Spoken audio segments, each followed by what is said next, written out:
meron naman po tayong mga batas tungkol dyan eh. So, kung meron po talagang magkakaso or magsasampa, they have to answer po para sa mga they will have to suffer the consequences po ng mga pinapalaganap nilang ganyan.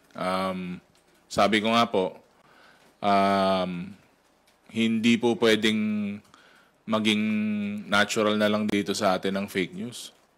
Kasi buhay po minsan ang nakataya na dito eh.